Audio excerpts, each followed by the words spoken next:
Temperamentos Transformados, Tim LaHaye, terceiro capítulo. Uso e abuso da ferramenta. A teoria dos 4 temperamentos é um instrumento valioso para a autocompreensão, mas, como qualquer ferramenta, pode ser usada incorretamente. De vez em quando, encontro pessoas que fizeram mau uso desse conceito, prejudicando a si e a outros. Em geral, esse abuso ocorre nas formas apresentadas a seguir.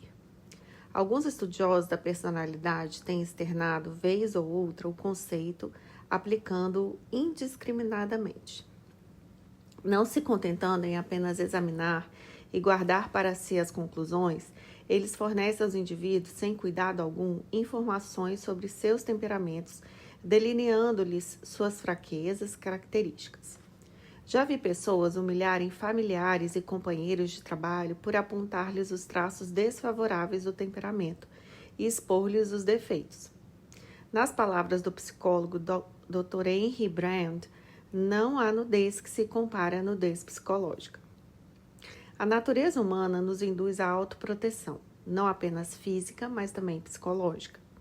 O indivíduo que de propósito se expõe ao ridículo revela um senso deturpado de autopreservação emocional.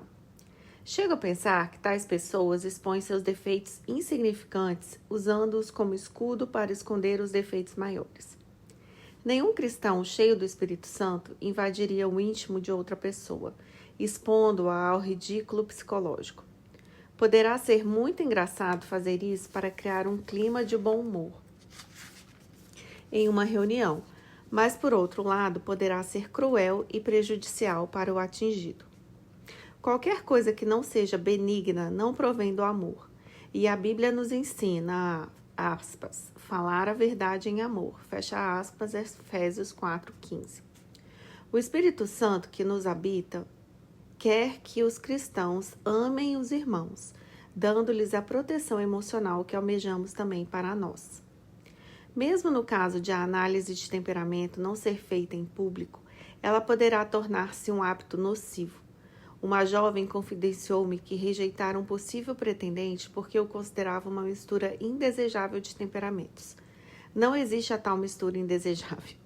Nenhum é melhor que o outro e o simples temperamento não é a garantia de determinadas atitudes.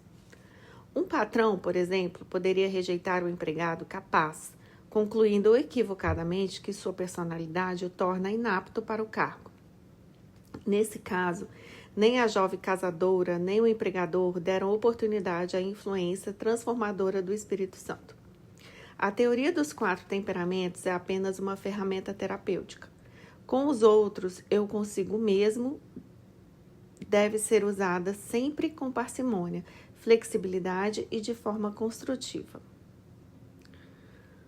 Uma boa regra é, não se põe a analisar o temperamento de uma pessoa, a não ser que isso contribua para melhorar seu relacionamento com ela. E não diga a uma pessoa qual o temperamento que ela possui, a não ser que esta lhe pergunte diretamente. Outro erro no uso da teoria dos temperamentos é utilizá-la como desculpa por seu mau comportamento.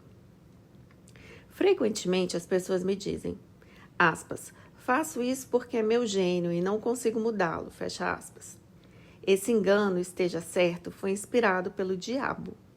Além disso, demonstra incredulidade em Deus. Ou o texto de Filipenses 4:13 é verdade ou não é. Aspas, tudo posso naquele que me fortalece, fecha aspas. Se for mentira, não poderemos confiar na palavra de Deus. Mas, como a Bíblia é verdadeira, podemos confiar que Deus realmente supre todas as nossas necessidades. O temperamento pode tão somente explicar nosso comportamento, mas justificá-lo nunca. É impressionante o número de pessoas que o usam como desculpa. Note alguns comentários feitos na sala de aconselhamento. Um homem sanguíneo, depois de manter um caso amoroso extraconjugal, confessou: sei que eu não deveria ter feito isso, mas tenho temperamento sanguíneo e sou fraco quando exposto a tentações sexuais. Isso é uma maneira covarde de dizer, a culpa é de Deus, pois foi Ele que me criou assim. Depois que disseram a um colérico que seus acessos de raiva destruíram sua enorme capacidade como professor de classe bíblica, e obreiro cristão, ele declarou: "Sou mesmo estourado, sempre fui. Quando as pessoas me contrariam, falo o que me vem à cabeça." É um comentário tipicamente colérico, mas não é a resposta de um colérico controlado pelo Espírito Santo. Uma senhora de temperamento melancólico veio à minha clínica de aconselhamento depois que seu marido a abandonou com 3 crianças. Ele a abandonou não porque tivesse outra mulher em sua vida, simplesmente sentiu-se compelido a ir embora. E ao partir, disse: "Como nada do que faço lhe agrada, resolvi sair de sua vida e deixar que encontre alguém que não tenha tantos defeitos quanto eu." Em lágrimas, essa mulher confessou: "Amo meu marido e não era minha intenção apontar seus defeitos a toda hora, mas sou perfeccionista e ele é muito relaxado. O fato é que se erra tanto em pensar quanto em dizer alguma coisa, e eu sempre fiz questão de apontar todos os erros dele. Não conseguia conter-me. Resultado, acabei pagando um preço muito alto por manter essa fixação um tanto egoísta. Você não acha?"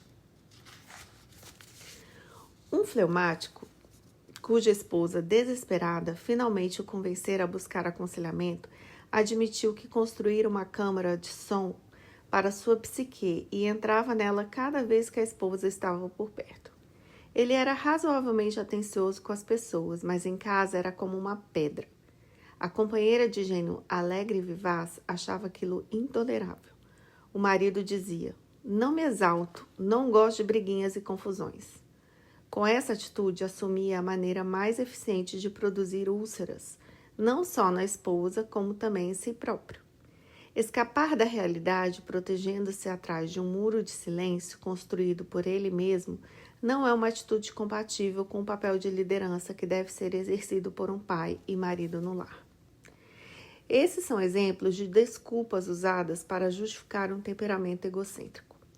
Pouco ou nada se pode fazer até que a pessoa esteja pronta a reconhecer que tem um problema. Em vez de ocupar o temperamento por suas aberrações de comportamento, o indivíduo deve reconhecer seus defeitos natos e permitir que o Espírito Santo os modifique. Os atos refletem não apenas o caráter, mas também os costumes mais significativos. A personalidade nos encaminha para um padrão de conduta. O costume perpetua e reforça esse comportamento. O cristão não é escravo do hábito. Os hábitos, mesmo os mais arraigados na vida de uma pessoa, podem ser modificados pela fonte divina de poder que habita no crente. Saiba discernir seu temperamento. Só lhe será possível usar bem a teoria quando você souber discernir seu tipo de temperamento.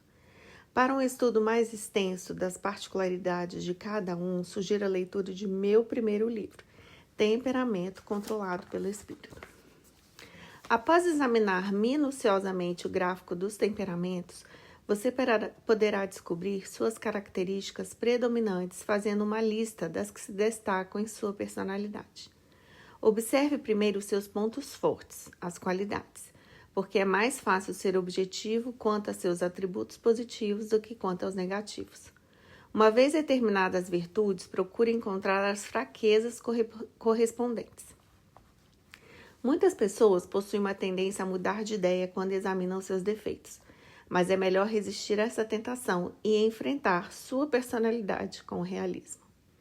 Diversos fatores devem ser lembrados quando você quiser descobrir seu temperamento. Aí nessa página, que é a página 27, ele tem um gráfico, né, que fala dos temperamentos. Então, é um gráfico em forma de pizza. Em cima tem qualidades, embaixo também tem qualidades, tá? Então, por exemplo, do lado direito, o primeiro temperamento é o sanguíneo. Então, do lado de fora do círculo, do meio círculo, né, tem as qualidades. Então, o sanguíneo é comunicativo, eminente, entusiasta, afável, simpático, bom companheiro, compreensivo e crédulo. Dentro do meio círculo, tem os defeitos, que é, por exemplo, comunicativo, ele é pusilânime. Eminente, volúvel, entusiasta, indisciplinado, afável, impossível, simpático, inseguro, bom companheiro, egocêntrico, compreensivo, barulhento, crédulo, exagerado. Ainda tem medroso e medroso. Então, tem assim, as qualidades do lado de fora do círculo e dentro do círculo tem os defeitos. E aí, no centro, ainda, no quadrante do sanguíneo, tem, por exemplo, profissões bem exercidas por um sanguíneo. Atores, vendedores e oradores, por exemplo. Aí, do lado direito, temos o comportamento colérico. Do lado de fora do círculo, as qualidades.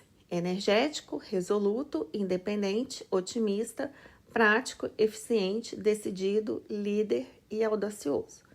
Do lado de dentro, tem os defeitos. Então, por exemplo, para o energético tem irascível, para o resoluto tem o sarcástico, para o independente tem o impaciente, para o otimista tem o prepotente, para o prático tem o intolerante, para o eficiente tem o vaidoso, para o decidido tem o autossuficiente, para o líder tem o insensível, para o audacioso tem o astucioso. Ele dá exemplos de profissões: produtores, construtores e líderes. O quadrante de baixo, do lado ainda direito, temos o temperamento fleumático. Então, do lado de fora, nós temos as qualidades: calmo, tranquilo, responsável, eficiente, conservador, prático, líder, diplomático e bem-humorado. E do lado de dentro, temos os defeitos: calculista, temeroso, indeciso, contemplativo, desconfiado, pretensioso, introvertido e desmotivado. Exemplo de bons profissionais: temos diplomatas, professores, técnicos, administradores. E por último, no lado esquerdo, temos o melancólico. Do lado de fora do círculo, temos qualidades: habilidoso, minucioso, sensível, perfeccionista, esteta, idealista, leal e dedicado. E do lado de dentro, temos o lado negativo, né? Egoísta, mal-humorado, pessimista, teórico, confuso, antissocial, crítico, vingativo e inflexível. E aí, o exemplo de profissões: artistas, músicos, inventores, filósofos e mestres. Então, vamos seguir com a leitura. Diversos fatores devem ser lembrados quando você quiser descobrir seu temperamento. O mais importante é que ninguém se caracteriza por apenas um temperamento. Não só os pais, mas também os avós contribuem para a formação da personalidade do indivíduo. Assim, todos são uma mescla de temperamentos, pelo menos 2 e às vezes até 3. Immanuel Kant e seus seguidores europeus deixaram de reconhecer essa ideia, que caiu em descrédito com o advento da psicanálise freudiana. A insistência intransigente de Kant de que toda pessoa se enquadra em um único dos 4 tipos, excluindo-se os outros 3, não pôde ser mantida por muito tempo, depois de um exame criterioso da teoria. Todos a quem tem aconselhado têm revelado características de mais de um temperamento, mas, em geral, um deles sempre se destacará.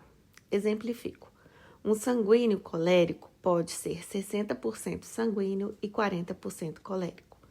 Um melancólico colérico poderá ser 70% melancólico e 30% colérico.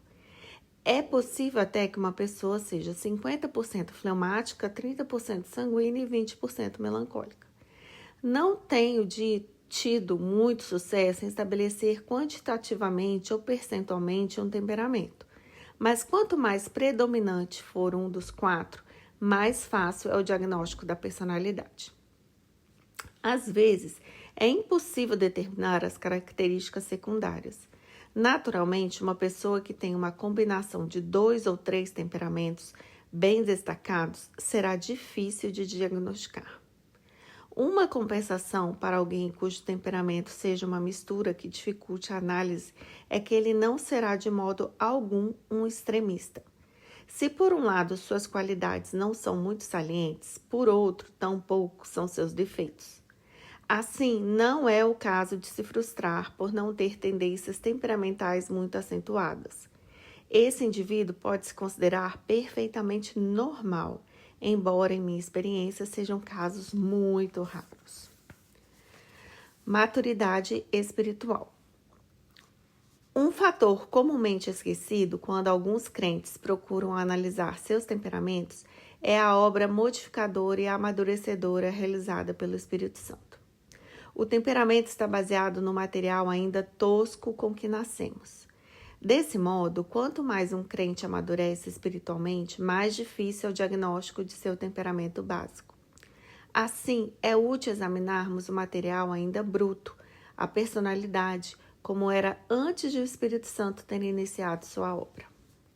Há tempos, quando fui a uma conferência sobre vida familiar e profecia em uma igreja do centro-oeste norte-americano, a pessoa responsável veio me esperar no aeroporto. Aos 72 anos, ele era o cavalheiro mais educado, bondoso e cheio do espírito que eu jamais conhecera. Naquela semana, fui informado de que ele era presidente de uma das maiores fábricas de móveis do mundo. Era, portanto, um homem excepcionalmente bem-sucedido. E quanto mais coisas eu descobria a seu respeito, mais admirado ficava. Em geral, homens fleumáticos não compram uma empresa quase falida em meio a uma depressão econômica e conseguem fazê-la sair do buraco e prosperar. Isso seria trabalho para um colérico, pois em conversa com seus amigos fui descobrindo que esta era a sua história.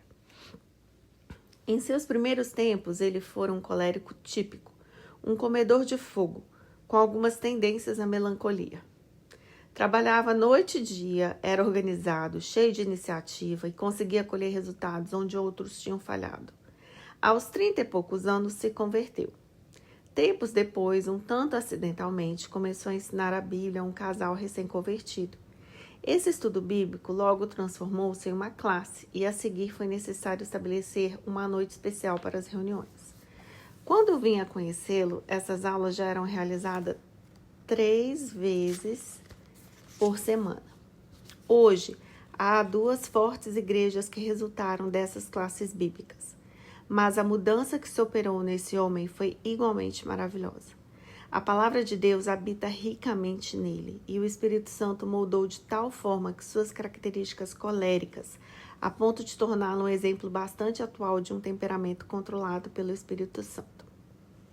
Ao observarmos com cuidado, notamos suas forças coléricas de boa organização e habilidade para a promoção, esforço, propósito no trabalho cristão e otimismo criativo, mesmo aos 72 anos. Faltava-lhe, entretanto, ira, amargura, ressentimento, crueldade e outras formas de carnalidade típicas. Esse homem não conhecia nada a respeito da teoria, mas sabia o que era estar cheio do Espírito Santo. Não é necessário conhecer os princípios do temperamento para ser modificado pelo Espírito Santo, mas esses preceitos apontarão os defeitos mais perigosos de cada personalidade para que possamos apressar o processo de modificação. Outro fator a ser considerado quando estiver diagnosticando o seu temperamento é a idade. A maioria dos temperamentos é mais fácil de distinguir entre os 15 e os 35 anos. Dessa época em diante, suas atitudes em geral se alternam, a não ser que os hábitos, as experiências ou outras pressões as acentuem. A condição física da pessoa também afetará suas expressões de temperamento.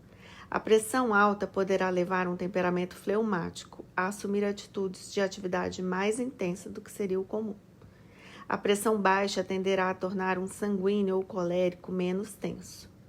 Já outras pessoas possuem estruturas fisiológicas que criam tensões nervosas, e isso certamente afetará a expressão de suas características. Por vezes, a educação na infância forma impressões e hábitos que parecem embotar o temperamento secundário.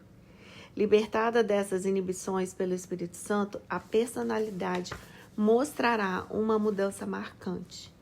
Minha esposa, quem quero muito, é um exemplo disso. Ela foi criada em um ambiente bastante severo e, durante os primeiros anos de nosso casamento, o medo era um fator preponderante em sua vida. Se naquela época eu tivesse diagnosticado seu temperamento, a teria considerado 70% fleumática e 30% sanguínea. As pessoas que a conheciam consideravam-na uma jovem suave, meiga e graciosa. 6 anos antes, ela tivera a experiência da plenitude do Espírito Santo. Desde então, a mudança tem sido surpreendente. Vi uma pessoa excessivamente retraída transformar-se em uma mulher vibrante, maravilhosa. Os temores que aprendiam foram afastados, provocando a libertação de impulsos sanguíneos antes reprimidos. Minha esposa, antes tão tímida que dizia, acho que para mim seria melhor desaparecer do que falar em público, ou é meu marido o orador da família, tornou-se uma oradora dinâmica, capaz de magnetizar um auditório. Não é próprio das pessoas fleumáticas, mas sim das sanguíneas conseguir isso. Mas, como se for um botão de rosa abrir-se, Deus tomou minha esposa, antes tão fechada, que passou 4 anos em nossa igreja sem nunca ter sido sequer convidada para fazer uma palestra para um pequeno grupo da Sociedade de Senhoras. E agora a usa em palestras para senhoras em muitas cidades da costa oeste dos Estados Unidos. A última vez que fui esperá-la no aeroporto, vinda de outro estado, comentei. Se isso continuar assim, logo serei conhecido como marido de Beverly LaHaye. As palestras são apenas uma das áreas de mudança nessa ex-fleumática sanguínea. Velhos amigos que encontram Beverly, hoje dinâmica e desinibida, quase não acreditam que seja a mesma pessoa. Se eu fosse diagnosticar seu temperamento nesse estágio de sua vida, diria que ela é mais sanguínea do que fleumática. Talvez 53% sanguínea e 45% fleumática. Naturalmente, grande parte da mudança operada nela reflete a modificação feita pelo Espírito Santo, mas em parte deve-se também à eliminação de atitudes e hábitos de infância que inibiam seu temperamento predominante. Sei que essa mudança foi operada pelo Espírito Santo, porque toda modificação tem sido fortemente positiva. Do que conheço do assunto, percebo que ela não desenvolveu nenhum dos pontos característicos negativos do sanguíneo. A vida nos mostra a importância do aprendizado no período da infância. Depois de levar seu filho à experiência com Cristo, a melhor coisa que você pode fazer por ele é dar-lhe um ambiente de amor e compreensão, onde tenha liberdade de agir por si mesmo. Isso não significa licença para fazer outra coisa errada, nem exclui a disciplina, mas requer que os pais não descarreguem sobre os filhos as próprias frustrações de temperamento, que exercitem o amor, a compreensão e o autocontrole que vem do Espírito Santo. Toda criança tem de ser tratada como um indivíduo. Algumas precisam ser disciplinadas severamente com amor, enquanto outras podem entrar na linha com apenas um olhar mais sério. Mas os pais devem ser controlados pelo Espírito Santo de uma forma especial, para que os filhos, aquilo que eles têm de mais precioso, cresçam até alcançarem todo o potencial de suas habilidades individuais. Outro fator que pode afetar o comportamento da pessoa, criando uma impressão errada quanto a seu temperamento natural, é a existência de um trauma, que pode ter sido provocado por um único acontecimento ou uma série deles em sua vida. Esses traumas são mais predominantes nas áreas do medo, causando no indivíduo atitudes de retração e recolhimento. Por exemplo, alguns indivíduos que normalmente falariam em público por terem tido uma experiência traumatizante sentem-se tolhidos a ponto de nem tentarem. Se uma criança, por exemplo, tentar representar em uma peça de teatro na escola e for ridicularizada em vez de elogiada, pode desenvolver uma inibição que perdure a vida toda. Algumas pessoas, quando se sentem envergonhadas, reagem com nervosismo, com risadas inadequadas ou alguma forma de comportamento irregular. Um menino de 8 anos de idade, do tipo sanguíneo, estava com a personalidade completamente alterada à beira de um colapso nervoso. Em vez de ser um garotinho alegre, despreocupado, estava sempre carrancudo. Qualquer pessoa que o visse nessas condições concluiria que se tratava de uma criança extremamente melancólica. Na realidade, ele pouco tinha de melancólico no temperamento. O problema era a vida traumática que levara em casa. Os pais eram divorciados, mas antes da separação, a criança fora testemunha constante das brigas intermináveis do casal. Isso acabou com todo o seu sentimento de segurança, tão necessário. Quando os pais lançavam sobre o menino suas frustrações, gritando a cada vez que fazia um barulho ou uma traquinagem que os desagradassem, ele se recolhia à sua colcha protetora e alimentava suas mágoas.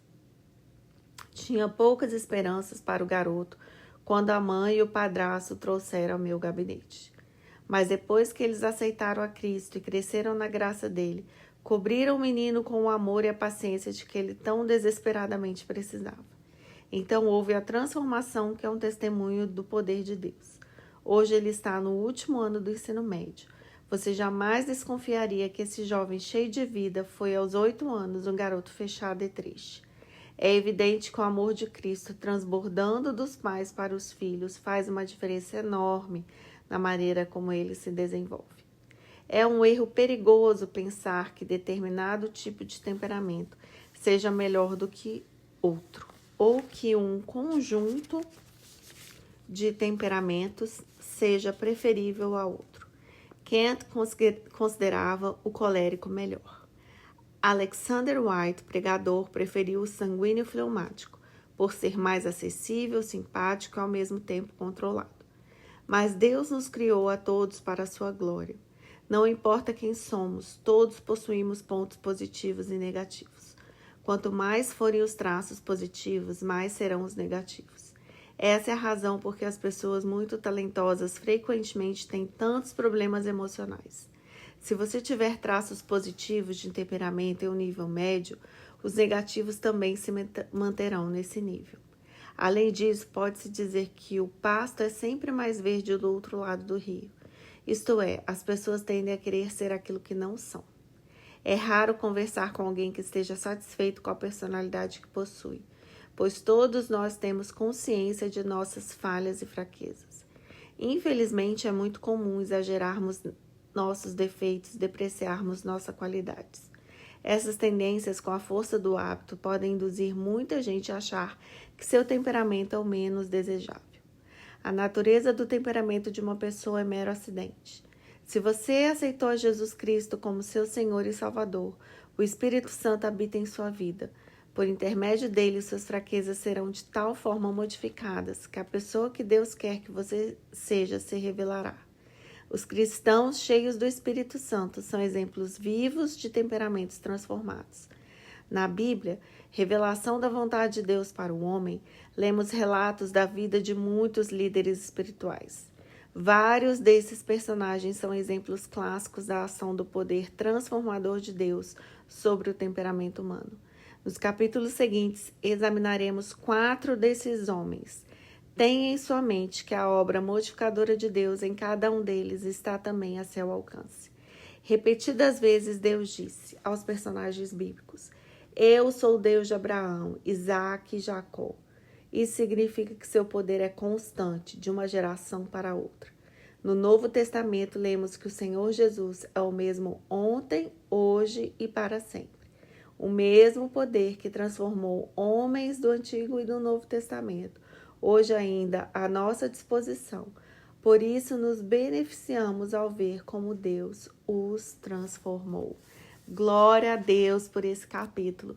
O que ele está querendo dizer aqui é que nós nascemos com...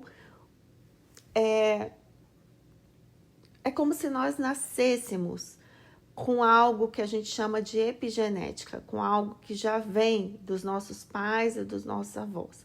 Uma maneira normal de atuar ali dentro daquela família, ali dentro daquele sistema. Mas, à medida que a gente vai crescendo e que a gente vai passando por situações, às vezes traumas podem sufocar a nossa verdadeira personalidade. Então, ele fala que o poder libertador do Espírito Santo numa obra que é constante na nossa vida, vai nos tornando livres na expressão dos nossos temperamentos. E é isso que nós vamos ver a partir do estudo de temperamentos de personagens bíblicos no livro a partir de agora. Eu estou muito empolgada com esse livro e eu espero que você também esteja. Continue comigo e vamos para o próximo episódio.